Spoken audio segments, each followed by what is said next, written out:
meeting minutes from November. Any changes or?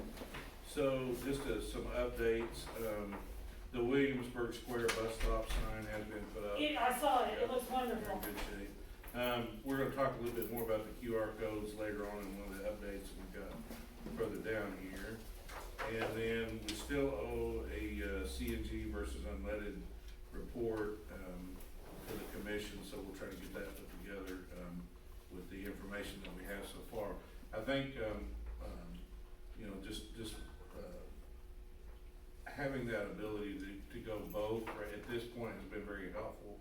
And just to kind of chime in a little bit about this energy crisis that we have, we were able to kind of cut off the CNG fueling while there was issues with natural gas and go with unleaded to help out. And I think that was very much appreciated.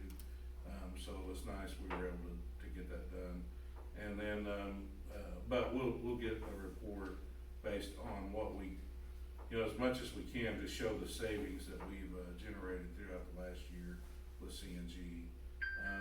And then there was a question at the last meeting about how many hits on the scheduling software had been received at that point in time, and that was like 2 days after Yeah, we had put in the portal, but there were already 70-some hits within the first 2 days of that portal being put out, which is pretty good for no more than what we advertised it in the time that we did. So I have no idea what that is now, but I can imagine that's being widely used. The portals, and we're gonna talk more about that in the scheduling software update.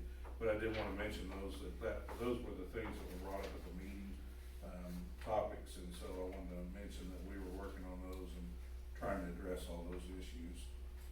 We So- talked at the end of the meeting last time about the sign in front of, by Target, and you were gonna look into that, and. Okay, I'm gonna make another note about that. Tell me Cause if you there's want. never been wasn't one that had just. So a gone bus stop on it. sign in front of Target. Yeah, up there in the pavilion I shopping may have missed center. that one, I'm sorry. I Uh-huh. remember us talking. That's about it, that. we were gonna talk about getting the bottom of why that, and we weren't sure on that one. So I'll do some more research on Okay. that. I don't know that made its way into the minutes, but It didn't, but we'll it was kind of a definitely look at part of the that. Williamsburg sign discussion, so it just didn't make it in. Alright, we can amend that and make sure those get put in there, so. And I guess we'd have to kind of wait to approve those, until we have a quorum, so. But that's all the comments I had on the minutes and topics related to the minutes. We're gonna what, keep going, just Yeah. wait, come back and vote on the minutes. Okay. Item 2 is involving the Towson Fixed Route addition, small extension near the Target Pavilion. We approved the public hearing, I think I saw that go out and everything, I think it was even on Facebook. Right. Okay. And, everything fine there, it says. Yeah, favorable so, comments? we did the, public hearing and the notice, and it's been out there for, more than 30 days, and, we got nothing but favorable comments on, you know, making sure that we put that route in, unless you guys have heard of anything that's in opposition. So there's some that I think would like for that to happen quickly, you know, but, what I did is, I went out and drove out and took a look at the VA clinic to see where it's at right now. It looks like they're, you know, deep in the construction phase of it. So I reached out to, the planning department and development services, and they indicated it's likely gonna be either the end of this year or first next year before that's completed. But that being said, it's gonna take us a little bit of time to get the bus stop signs, the timing, you know, points that we, or any, you know, that we put on the signs, the information, we need to get that updated. And that would be between the Super Center and Target Pavilion. And if you remember, we talked about that, it's only really gonna affect it by 5 minutes. And those times would be served a little bit earlier, about 5 minutes earlier, so we're just gonna adjust those times on those bus stop signs. But we need some time to do that, and then, we need to also get our brochures up to date, and that would indicate, we already have a map, I think we included that in the packet. But we need to get that map put onto a ride guide, and when we do these ride guides, we try to only do a few at a time, because there's always new information, and we wanna make sure that the information we put out is current and relevant, and so we try to, and it costs more to do a smaller amount, but I think it's, in the long run, it's better to have the more current relevant information out there. So, you know, we're gonna be working on that, you know, within the next, month or two, and, so what we're looking at here is trying to get this done by May 3rd, and try to get it active by that time frame.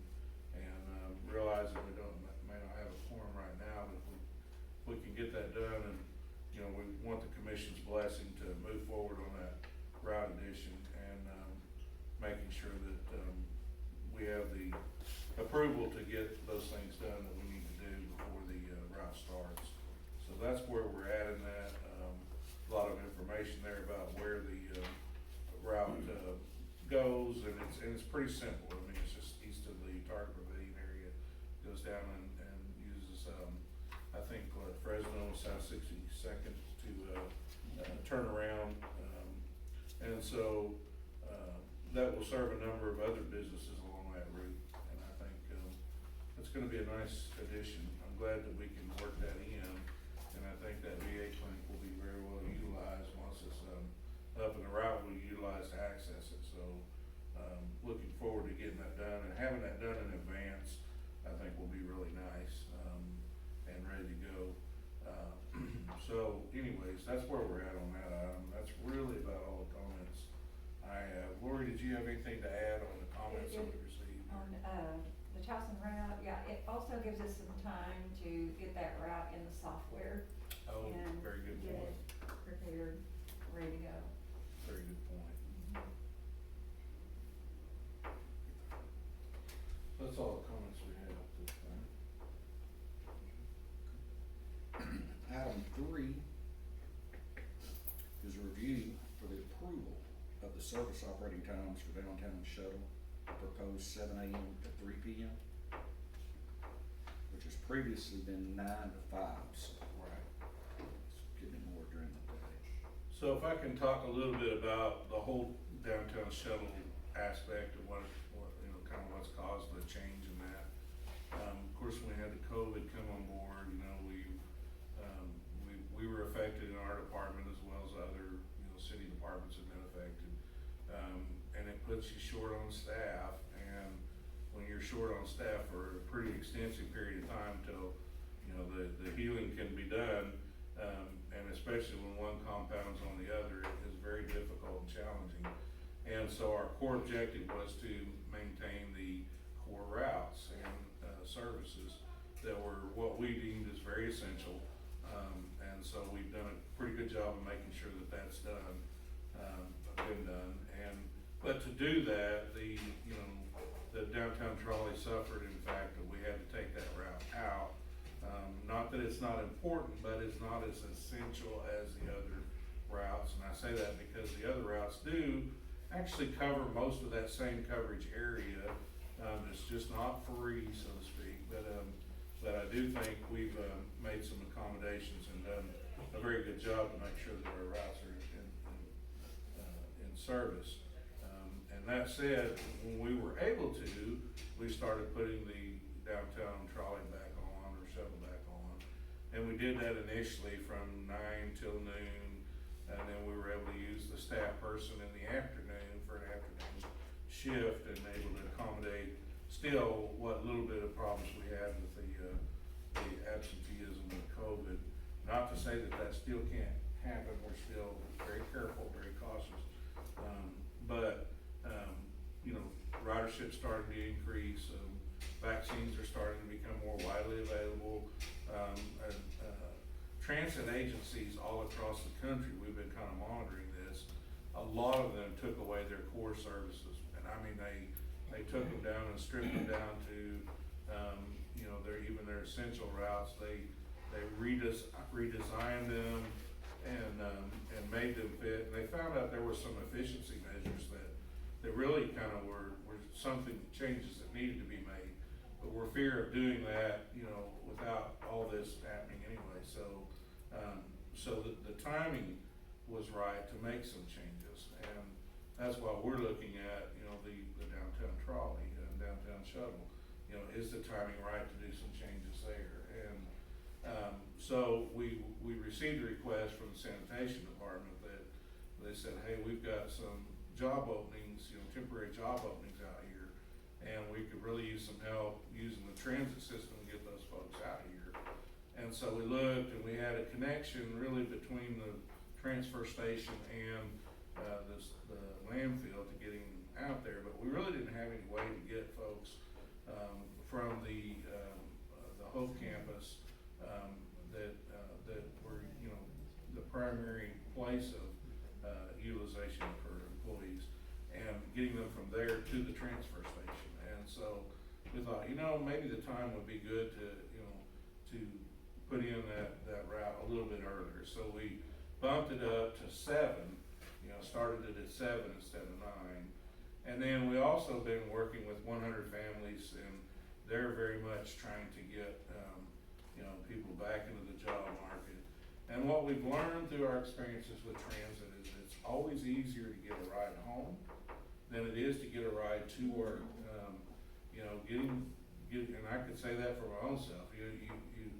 You have a little more time in the afternoon to do things a little more flexible like, but in the morning you're rushed to get done what you need to do. And so we find that that is an idea of, you know, let's get this thing started earlier, let's get job access done, and let's see if this works for the majority of the individuals that are needing access to jobs.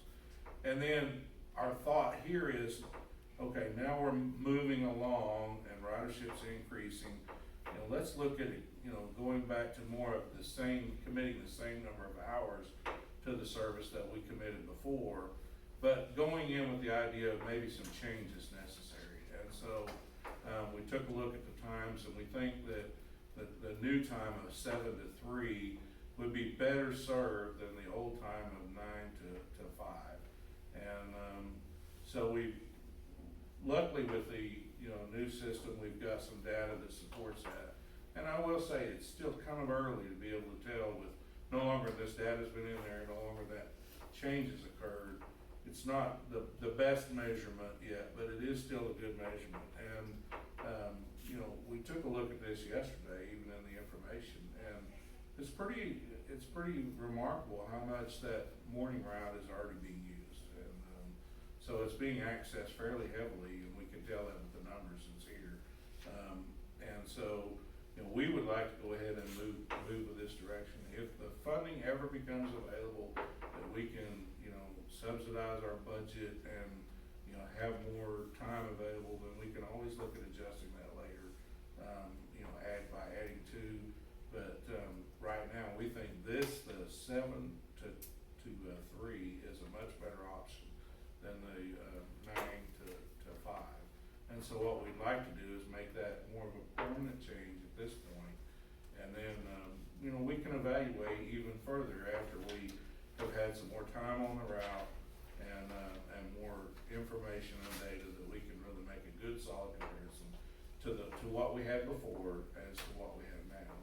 And then we can always reevaluate and assess where we're at that point. But I think it's for quite some time now, the residents have been having to get used to the fact that that's not even been out there past noon. And so I think this is a good move. But so I guess I'd like to have the commission's blessing on that. You know, when you add service in, it's not as much required, you know, for public hearings and things of that, as if you're taking it away, you know. When we took it away, we advised the FTA of what we did because of COVID reasons. FTA said, do what you need to do. You know, we're meeting the extent of emergency for our nation, you know, this is a necessity, let's do it. So, that's how the service come to a close, this is how it's coming back, so, certainly if there's someone that's negatively affected, we'll be evaluating that, looking at it into the future, but, I mean, I've talked a long time on that, but I'll be happy to answer any questions you all have on that, or entertain any thoughts. I like that a lot of the, there's some offices that are popular stops on the downtown route that open at 8 o'clock, so that would give people time to use the shuttle to get to those 8 o'clock type appointments and jobs, like the state building, is a popular stop on that route that opens at 8. I wanna say the post office opens at 8 too. Yeah. And 7 o'clock makes it so that you can serve the people getting off the 11 to 7 shift at Sparks. Right. And, people, the 3 o'clock makes it so that you can get the people getting off the 7 to 3 shift. Very, very much so, yeah. And that's, Sparks is another popular stop on that neighborhood. Welcome, Commissioner Tate. Good points, those are very good points. And that's kind of what our thinking was too, was that, hey, this gives a better access and connection, all those morning points I mentioned, and, it gives job access, connection, and links to the core routes. And, you know, it's easier to get a ride home than it is to get a ride out in the morning, and so, going with it from that angle. Ken, if I can add, I just wanna point out that, the software, the data that we have was during COVID, so we don't have any PM data from before we cut those hours. Also, we consulted with the drivers, and they said the afternoons are much slower. So it's not gonna make everybody happy that, you know, we're cutting 2 hours off, but, you know, I think from the numbers we've pulled from, this current data, it speaks pretty loudly. Right. Most people should be exiting the downtown at 3. Yeah. Turn down at least. Yeah. You know, it's like you were saying, more popular. If I'm going down there for something, I'm going in the morning usually.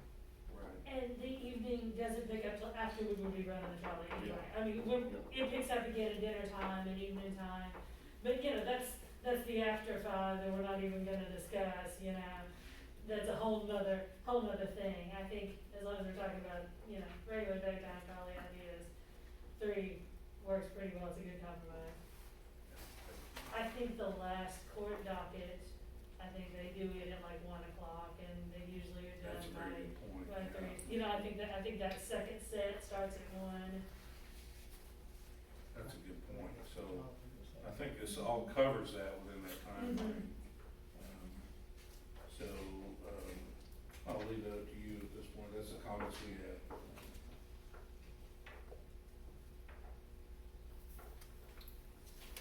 You want to give her a moment to review? Yeah. Over Yeah. a quick synopsis? Absolutely. I can go ahead We and, got 3 things to vote on. yeah, and I could go ahead and just kind of briefly go over these again, what we discussed. With the minutes, you know, we talked about the Williamsburg Square bus stop sign, is back in place, so we're good there. We talked about the QR codes, to be discussed in the update below in the scheduling software section.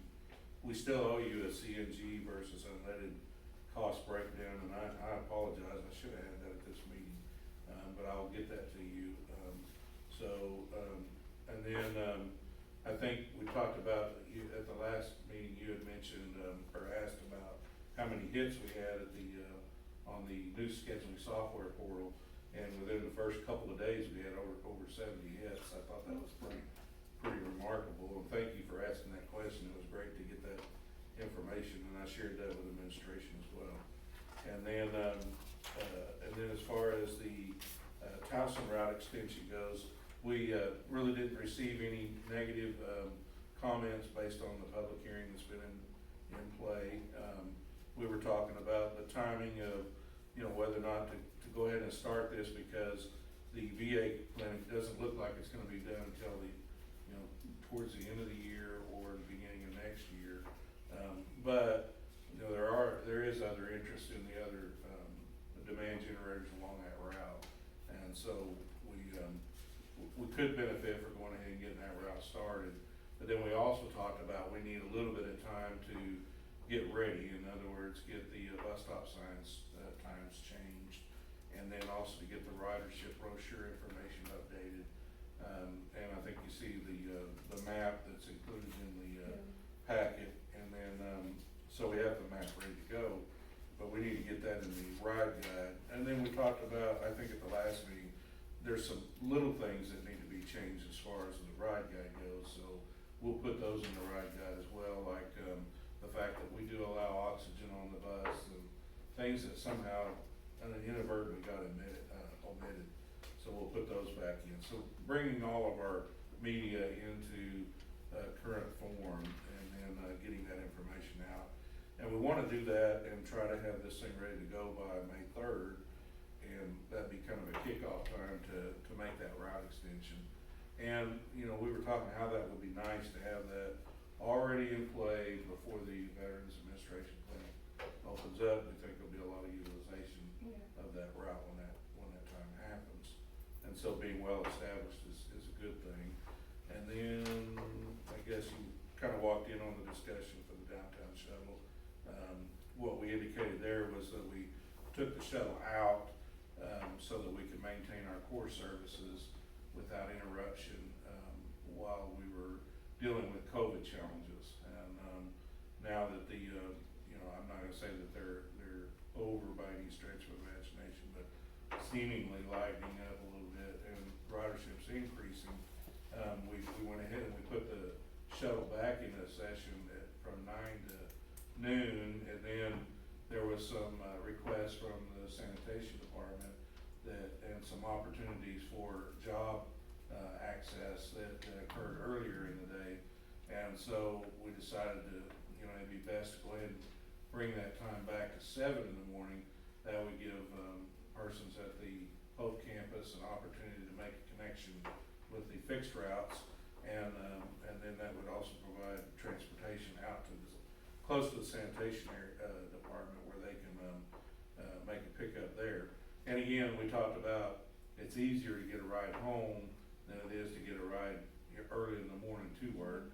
And so we thought the benefits of that would far outweigh, you know, any negative impacts by, you know, moving that time forward rather than serving it later on. So that's where we're at with the review of all this. And I'll just leave it up to you on the, if you want to secure a vote on these items. You need a minute to look No, at I that. agree. Okay. Okay. I'll make a motion to approve the minutes from the November 19th, 2020 meeting. A second? Roll call for the minutes. Melissa? Yes. Kathleen? Yes. Dustin? Yes. All in favor, none opposed. Item 2 is going to be the proposed addition to the Towson fixed route, beginning on Monday, May 3rd, 2021. Get a motion? I'll motion to. Second. Roll call, Dustin? Yes. Kathleen? Yes. Melissa? Yes. All in favor, none opposed. And item 3 is the review of the service operating times for the downtown shuttle, adjusting them from 7 a.m. to 3 p.m. beginning on Monday, May 3rd also. I so move. A second? Roll call, Dustin? Yes? Kathleen? Yes. Melissa? Yes. All in favor, none opposed. Got a few updates here. Yeah. First one being the awning. Okay, so just a little bit of information about that. You remember we received a grant, it was approximately $5.4 million for COVID relief. And so we kind of divided that up really in 3 or 4 ways, and how we wanted to go about applying those grant funds to projects that we thought would help mitigate some concerns with pandemics in general. And so one of the things that we talked about before were the large buses, and that was a huge expense. You know, I think we dedicated about $3 million towards 6 large buses, and so just a little update, even though that's not down here. We've met with the highway department, with the other, entities, or, Razorback Transit, and also with, Rock Region Transit in Little Rock. And we've, made a recommendation as far as, the vendor, and so we're at that point now where the highway department is working through an agreement. And so, once that's done, we'll place an order, and then, we'll go up and do kind of a pre-build type, meeting, or I will at least, to indicate what we want in the bus, that kind of thing. But again, the purpose of the bus in the way with COVID has to do with COVID, is we'll have 2 doors in the bus. We can use one as an entry, one as an exit. There's a lot more room in there for passengers to spread out and perform social distancing. And, you know, as our services have been increasing with ridership, we really needed the large buses. That's an area we were already pursuing. Then there's the benefits that you get with the low floor, for the elderly, and, the ramp versus the, lift that's in the back, so you can just deploy a ramp, from the driver's seat. A lot of benefits just in that, and the way they ride, the stability of it, the safety of it. You know, if you were to have an accident from the rear from stopping on the avenue, it's a lot more solid of a bus, you know, having the large buses on the route. So we certainly do everything we can to ensure safety, but sometimes those things happen, and so having those large buses will be a nice benefit to safety. Anyway, so moving from that, we applied, a portion of the money, budget towards an awning at the transfer station for similar reasons. You know, right now, we're kind of all congested up under in that little meeting room, or lobby, and it's just not big enough for, you know, protecting yourself of social distancing. And so we felt like the awning would provide a better way to spread that out. You know, everybody can be kind of near the bus that they want to board on. And so the awning is something we're working on, and we put that out for bid. We've received bids, and we're taking those bids to the board to be accepted at the March 16th. Be accepted, I say, for consideration, at the March 16th meeting, by the board of directors. And then same thing with the emergency generator. We had to postpone the bid opening for the emergency generator because we lost power for electricity. So, you know, with the weather storm as it was pretty bad. But that's something that we had to, we were very much look forward to. That's gonna be a benefit in any emergency that should happen in the future. And the generator is large enough to accommodate this whole entire facility. We can run the fuel pumps, the CNG pumps, the maintenance garage, this facility, as if it's just like what we're dealing with right now. So How that much is did gonna a be. generator like that cost? Well, we FYI, I'm estimated just curious. $250,000 for the generator. We estimated $500,000 for the awning.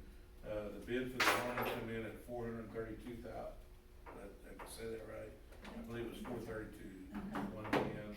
And then the bid for the generator come in at $269,600, I believe is if I'm not looking at the numbers right now. I was That's just curious. roughly in that amount. And so we'll be, you know, presenting those to the board on March 16th. And but yes, and so looking at both projects together, they come in within the $750,000 we budgeted under one line item.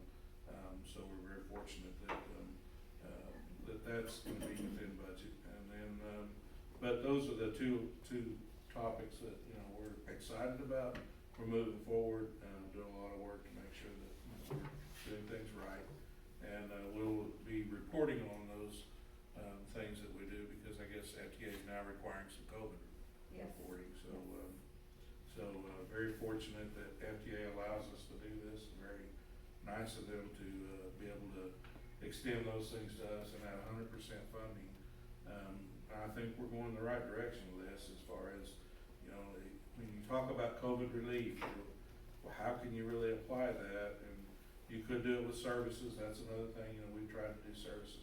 We took a portion of the money and we applied it to our operating funds to make sure that we were able to maintain services in a time crunch. And so, you know, I think we've divided those funds up fairly and applied them to our best knowledge appropriately within the limits of the grant. And so we're excited about moving forward with the projects. I think I remember at the last meeting, we talked about using some of it on possibly getting our own hypochlorous sanitizer Yes. machine, is that still on? We did put 50,000, I think, in the budget Still think for we're gonna do it? for a hypochlorous machine. That is something that is on my task list, that we kind of, with this many projects right now, we're like, okay, let's get moving with these, and then once we Cause we kinda have, get our a part- stopgap on Right, that one already with the right. fire. yes, we've got we're working Fires. with the fire department, Right. and we've got a couple of big bottles back there. We've got spray bottles that we put on all the buses, and the personal sprayers, so every employee has a personal sprayer, and they use them very religiously. It's a nice feature to have, to be able to provide some protection. And, you know, I think, I like to say, you always worry, but I really don't feel like our department, or as far as our buses, have been a good host for the pandemic, and I'm proud of that. We've worked very hard at keeping these buses sanitized, keeping, you know, just the environment down for potential. You know, you always hate to say that, but, you know, I do feel like we've done a very good job cleaning and all that, keeping them safe. Have your drivers or employees had the opportunity to be vaccinated? They did have a clinic, the city hosted a clinic, it was 2 weeks ago, I think it was. And yes, there was an opportunity for the employees, it did require them to do a little bit of a volunteer work for a short period of time to get the vaccines.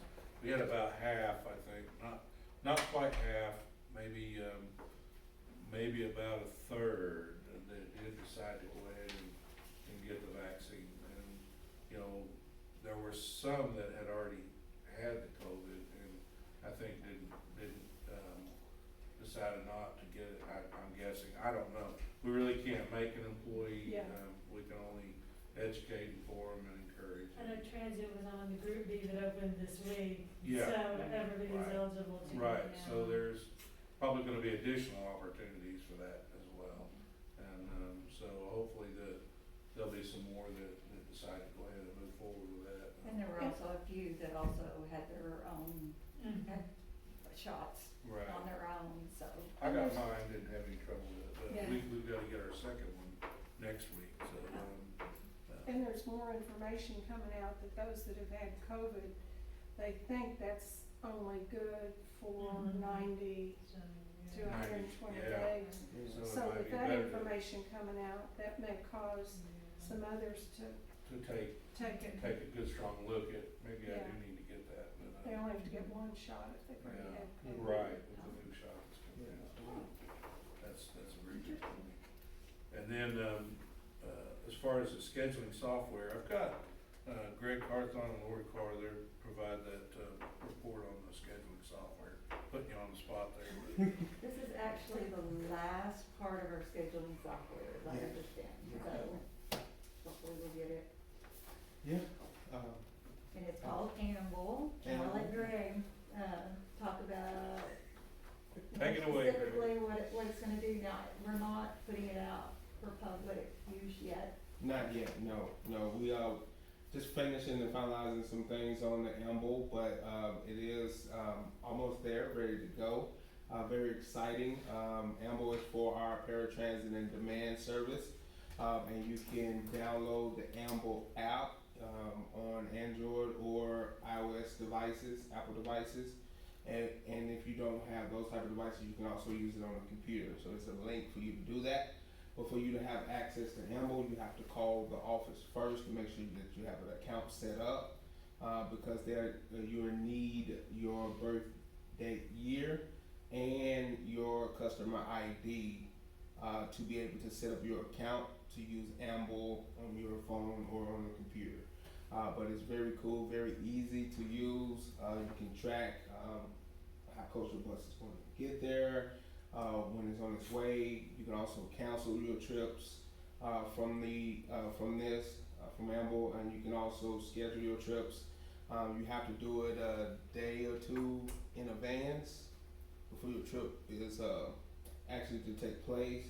That way it gives dispatch time to work it within the schedule.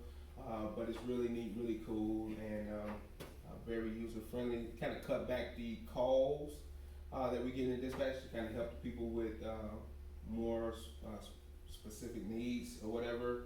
And it also helps with cancellations, so they can be able to do it even after office hours, and the drivers and everybody will be able to get that and communicate those things. So Yeah, and hopefully we'll make them understand that when they put in a trip, it's only a request, it's not an automatic, you're scheduled, you're good to go. They will be notified when it is scheduled, and if there's any problem, they'll also be notified. yeah. So we're waiting on our last piece of equipment to get finalized, and as soon as we can get it and some of our software set up, Yeah. finished, then we'll be able to put that out, and that's gonna be really neat. But this is something a little bit different than the tracking device for the fixed routes. So that's already out there. This is a new feature that allows the scheduling, as Greg mentioned, and tracking of their personal trips on the demand response or paratransit bus. So a very neat feature that we'll be able to use. And was that pretty much it? You have those details, the synopsis of the Amble. You also have the synopsis of the route shout, what we spoke about last time. And we made some cards that we can be able to pass out. Our drivers will be able to pass out, and they have the information on there on how to download the route shout app. So we will try to get into different areas where people use our services a lot. And then we also those stickers and stuff that we getting on these bus stop signs. With the QR code where people can easily download and access that app. And so it's pretty neat. The And stick should be delivered any day now. okay, so we're moving along in the 21st century and offering a lot of different things. And Ms. Ken and them has really done a great job in moving us forward in that. And so really excited. So. Thank you, Greg. How is usage coming along on the route shout? Are we getting a lot of downloads and a lot of usage? It was so new when we talked about it last meeting, we didn't have any stats. I haven't reached out for any updates as for how many people have downloaded it so far, but I know dispatch is really communicating with people calling in and having questions about what time the bus is going to get there or different stuff of that nature, and that we're really sharing, hey, if you have a smart device, why don't you go download that Route Shout 2.0 app, and you'll be able to keep track of all that, and even turn on and locate me and see where's the nearest bus stop and stuff like that. So Yeah. Thank you so much for that It is update. useful. And we were discussing this earlier that with this scheduling software, just like we were able to take a look at the trolley utilization down. So nice. We've not had that before, and so even this, when we really build that route up, and if we want to look at those specific hours, it's going to be difficult to do hour per hour because we don't have that data prior to the scheduling software, which has just recently been in place. So, but I think we can make a good assumption one way or another. But anyways, this is going to really help us be a management tool for all of our routes. As you know, we're going to have to make some changes for the large buses that come in, and we want to make sure that anything that we trim off of a route to make the pathway a little easier for those large buses, that we're not trimming off a lot of service. So we're doing that in a managed fashion so that we're, you know, so that we're impacting people minimally, you know, and in a negative way, and that we're benefiting those, positively in adding, service. So I really think this is gonna be a nice tool for us. We've just not had this before, you know, other than, you know, we've always done it the old fashioned way, sit down and visit with the driver, you know, what have you seen? And that works, you know, there's nothing wrong with that. But this is a, you know, for somebody that doesn't have time to sit there and think about every segment of the route, this does, so it gives you that information. Very, very happy with, the software. That's all we have on that subject. Any questions on the software or anything? I get on there and follow it just to see what it is. Yes. I'm It's just just- checking it. Everybody should be, I See mean, if it it's real works similar to for Uber and us. Lyft, Yeah, everybody it- should be familiar. it is, and can I say Route Match is now owned by Uber, too, so that's, Yeah. so we look forward to see whatever new technology is coming in place. But just FYI, if you ever see any lag or anything like that, that's just like any software or any, creative deal. We have, cell phone, SIM cards in our creator points that controls that, so, bad weather or anything of that nature, bad spot, dead spots, whatever, just it could be Monday, whatever, and you can have just a bad day or a lag, and so just being understanding, or if y'all receive any questions about that, that's usually the reason why. Yeah, I've noticed from time to time, I won't see a bus on a route, and 9 times out of 10, it's a tablet, and we're able to, from our computer, get on that tablet and see what's going on. Yeah. It's really a benefit. It's amazing. Two of the new technology, the new cameras we have, very good. So I think we have some really, you know, sophisticated technology on the buses. So as we look in the future, you know, we're not looking at a whole lot of more new technology features. It's just, I don't see that there's that many that's gonna be very beneficial, over and above what we're already doing. So we always keep an eye out, but I feel like we're doing the right things, and so excited about the direction we're going. I think we have much need for citizens forum today. Pretty good there. Pretty good there. What about commissioners forum? Anybody have anything? I have one thing, and I'm assuming we're preparing for the next COVID stage, cause it's like, seems to me we're gonna have a mask off day on whenever, but, Yeah, and will we fall under federal guidelines, like in a federal building? we do. Masks will still be required until, We're under federal guidelines, so, I mean, we work as closely as we can with the city, but we obviously have to pay attention to the I think, federal guidelines. any federal building. And our Some school system. 70% funded through, you know, FTA, and so, something we definitely wanna pay attention to, make sure that we're, doing things the proper way. So, yeah, until we get that relief, we're in it for what we're in it for. And that's probably the best. Yeah. But, so, yeah. But, I haven't heard that, you know, I heard something about another, round of COVID or different type of COVID coming out. I'm curious if you all have heard. There's always new variations whenever you go there, that hopefully, if we can get people to get vaccinated, the vaccines so far seem to be protecting pretty decently against the variants too, that should help head off some of the worst of it, so. You would think if there was another pandemic in the near future, how Yes, much we will more have prepared we would be for it now than what We will we learn. were for the last one. The Johnson and Johnson vaccine, because it came along later, it actually can cover the new variants, whereas the other two, the ones that came out first, they're only for this first round of COVID, but the new Johnson and Johnson one is supposed to Covers. be effective toward the new variants, because they had longer, and they were like testing it on the new Right. strains. But kind of to your question, that's something I've been paying very close attention to, you know. What is the next outlook on this thing? Are we looking at a round two, you know, so, wanna be prepared as much as we can be. vaccine will protect us some against, you know, even if it's not COVID, whatever, the next, you know, if we have another outbreak of some sort, you know, we'll have bigger buses, we'll have an awning, we'll have a Right. hypochlorous plan, we'll have a Right. mask plan, you know. We're learning. And Jason and I have been working to make sure that we don't drop our guard, you know, let's go ahead and make sure we continue to spray the buses. You know, we continue our efforts in, making sure that, you know, we're not a good host. I'm afraid the second you let your guard down, you could have problems, and Yeah. so. Do you feel like ridership is gonna come back quickly? I think it will, When we start seeing some more vaccinations, are we seeing any growth from the ones that are happening? I think, yes, we're already seeing growth, and we've been tracking it.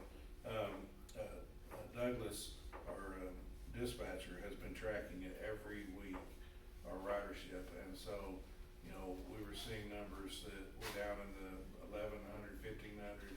Now we're back up to the 3,000 and 3,700, you know, per week in the fixed routes, and so, yes, we're starting to see that climb, and that's a good thing. I was a little scared that there might have been, you know, permanent Some permanent things. damage But there. I think there's still Permanent some, fear. exactly, there's still some effects, like you still have universities and schools that are closed or, Yeah. doing the home study, you still have doctors that are doing the virtual visits, and, you know, all of those things were places that we were taking people and doing things, so when that starts changing, and I think there's gonna be some change that probably won't go back, you know, just like what we're talking about changing in the fixed routes, there's probably gonna be some changes in procedures that people do, and so we may be looking at a whole new, you know, way of doing business that, we weren't looking at before, you know, so, a lot of changes, and some may be for the better, so. But I do think there's always gonna be ridership opportunities and, hopefully new opportunities to gain even more ridership and more confidence in the fact that we worked hard to keep it safe, and it's gonna be a good, safe system. It is a good, safe system, and it will be in the future to use even during a pandemic. So, I'm hoping that we can gain that confidence. Guys, Date? ready to make a new date? So we got July, August, or September. You may have a favorite month. I run pretty hot. Ken, what do you have going on? August is usually pretty well open, but I don't know, do we wanna wait that late? Let's see. So we're in March now, April, May, June. June's always a busy day, or busy month. What do you all think? Y'all pitch something out. Wednesday, August 4th, a little bit of both. Sounds Almost good. July, almost. Is Wednesday a bad day for you now? No, Wednesday's a good day. Okay. It's just that it was the first time to go to this doctor.